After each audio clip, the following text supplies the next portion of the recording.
Welcome back to the deep dive. You know, sometimes the biggest learning moments, they're not in books or classrooms. They're kind of hitting right there, maybe next to your kitchen sponge. Uh-huh. Today, we're diving into those everyday tasks, the chores, and looking at how you can actually turn them into some pretty powerful English practice automatically. Yeah, and what's really interesting is the source material we're looking at. It's essentially a guide, a clever one, that shows you how to weave fluency practice right into washing the dishes, cooking, cleaning, even making the bed. Right, so it turns these things you have to do anyway into like active study time. Exactly, deliberate practice.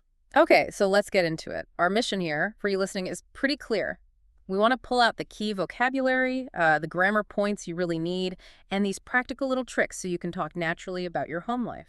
Basically turning your living space into an English classroom, but without the pressure. Yeah, exactly. It sounds like the ultimate shortcut, maybe, using time you're already spending. It really leverages that time. Yeah. And it moves you from just listening passively to actually, physically doing something with the language. Okay, so this all kicks off with what the source calls a big mindset shift, which makes sense. Because honestly, most of us probably see chores as just boring stuff we have to get done. Time sinks. Right. But the material really challenges that. It asks you to see these moments not as wasted time, but as dedicated practice slots built right into your day. That shift sounds crucial. It is. And there's this core idea, almost a mantra in the material.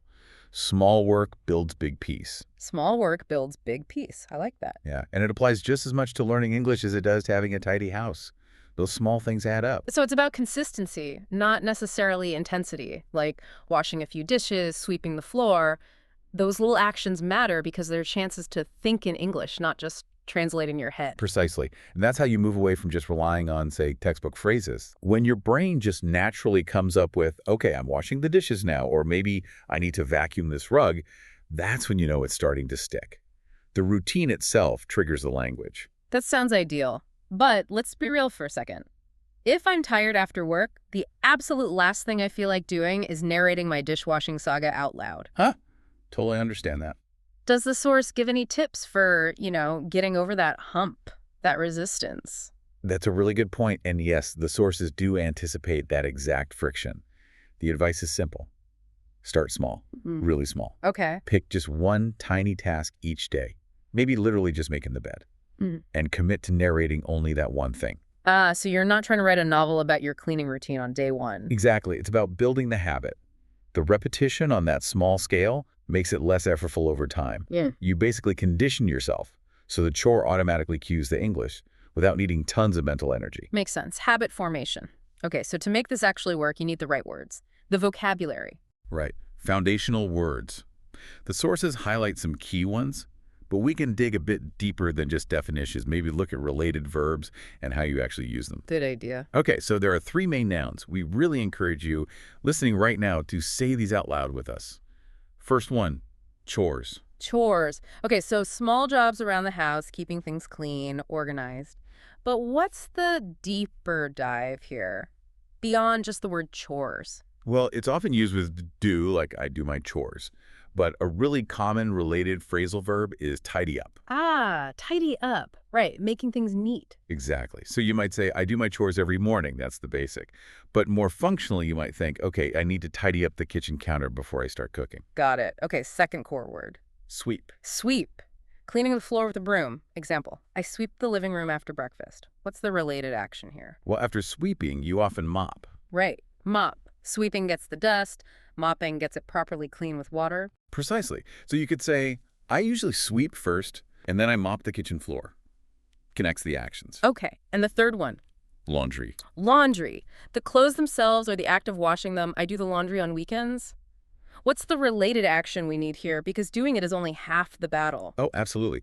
The crucial follow-up is to put away the laundry. Ah, yes, put away. That's where the pile on the chair comes from, right? Forgetting to put it away. Exactly. So put away the clean laundry is a fantastic phrase to practice, probably because it's often procrastinated on. Okay, so we have chores and tidy up, sweep and mop. Laundry and put away, that's definitely more functional. Now, grammar, the engine you called it, the source focuses on the present continuous tense. That's the one. Using to be Hmm. plus the ing form of the verb, like I am washing. It's absolutely key because it's the tense of now, what's happening right this second. Okay. But here's the technical bit, the sort of nugget. This tense works so well for chores because it connects directly to your motor function. Motor function. Explain that connection. Grammar and physical movement. Yeah. Think about it. When you're actually moving your body, wiping a surface, reaching for the soap, that physical action involves motor memory. Mm-hmm. By forcing yourself to use the present continuous at the same time, saying, I am wiping, I am cleaning, you're literally tying that grammar structure to the physical act. Ah, I see. It creates a much stronger recall pathway in your brain than just, repeating it from a list. The physical effort reinforces the language choice. So it's like linguistic muscle memory. The chore itself becomes the trigger for using the right tense. Exactly. Linguistic muscle memory. That's a great way to put it. Cool. Okay, speaking of triggers, let's talk about actually doing this. The sources apparently share some relatable stuff about how people feel about chores. Oh, definitely. Very relatable. It seems washing dishes is pretty universally disliked. Sounds all right. The source mentions that specific feeling of dread when you see a full sink. We've all been there. Oh, yeah. But even that feeling, that little moment of, oh, that's practice potential too, right? You could narrate your regret in English. I should have washed these earlier. Exactly. And conversely, the sources also mention the positive side, like really enjoying cleaning the living room, because it just feels good afterwards. That fresh look. Yeah, that satisfaction is real. And it specifically highlights making it fun, like vacuuming while blasting music, which kind of sets the stage perfectly for the main technique, the self-talk technique. Okay, break that down for us. How does it work in practice? It's surprisingly simple. You just talk to yourself out loud, ideally, but in your head works too. Yeah. In English, while you're doing the chore. So you're narrating your own actions. In real time, what your hands are doing, basically. So you'd say things like, okay, now I'm loading the dishwasher, or I'm folding the clothes now. And that, as we just discussed, really drills that present continuous tense because you're linking it to the action, the movement. Right.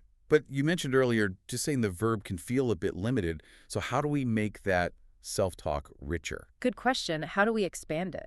You start adding descriptions, Yep. adjectives, nouns, prepositions. Look around while you're doing the task. Okay, give me an example. Washing dishes. Right. Don't just stop at, I'm washing the dishes. You could say, okay, I'm washing this white plate. The spoon is metal. The sink is full of water. I'm using warm water and blue soap. I'm putting the clean glass on the drying rack next to the bowl. Ah, okay, so you're bringing in colors, materials, where things are. Yeah. Lots more language. Exactly. Nouns, adjectives, prepositions, all woven together naturally because you're describing your immediate reality. And this neatly gets around the biggest hurdle for speaking practice for many learners, not having someone to talk to. Precisely. Your messy kitchen counter becomes your conversation partner. It demands description. Huh. I like that. And it's totally judgment-free practice. But okay, quick practical question. What happens when the action is done? Or if you plan to do it but haven't started yet? Does the source talk about switching tenses? That's a great point, really digging into the practicalities. And yes, the sources suggest actively practicing that shift. How so? So as you finish the task bay, you fold the very last t-shirt, you consciously switch tense. You might say to yourself, okay, I have finished the laundry, or simply, I did the laundry. Simple, past or present perfect. Right. And before you start, or if you see the mess and decide, maybe later. Then you use the future. I will clean the table later, or I'm going to tidy up tomorrow morning. Okay, so practicing those transitions before, during, aftergrounds, the different tenses and the actual flow of time and tasks, very practical. It trains your brain to move between them naturally. All right, let's make this super concrete.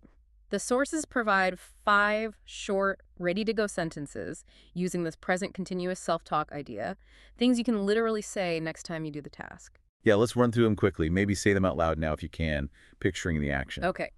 Number 1, I'm making my bed. 2, I'm washing the dishes. 3, I'm cleaning the floor.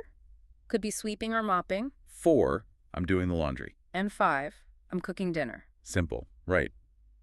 But powerful starting points. Totally. And the idea isn't just to repeat these 5 verbatim forever. It's to use them as a base and then expand, right? Exactly. Connect the language to the specific movement. So when you're cooking, don't just say, I'm cooking dinner. Say, okay, I'm chopping the onions now, or I'm stirring the soup.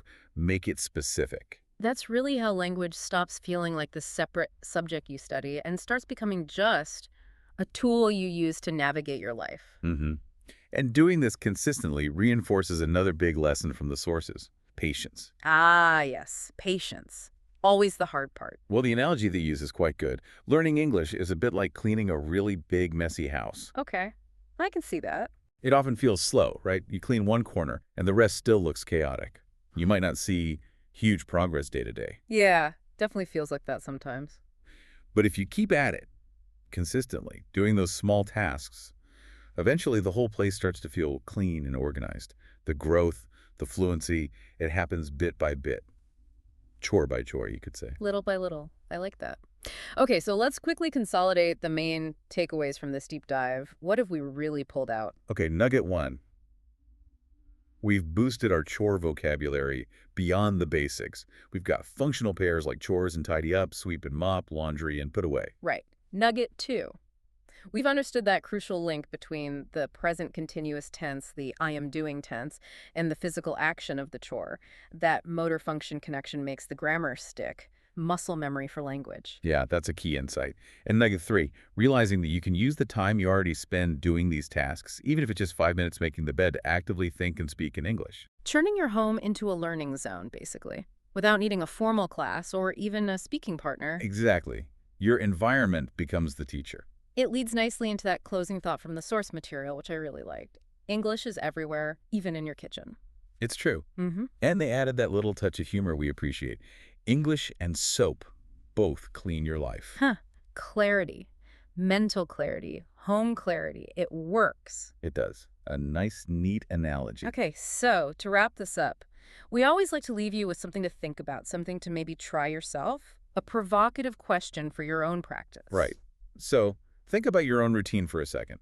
What's the one chore you always seem to put off?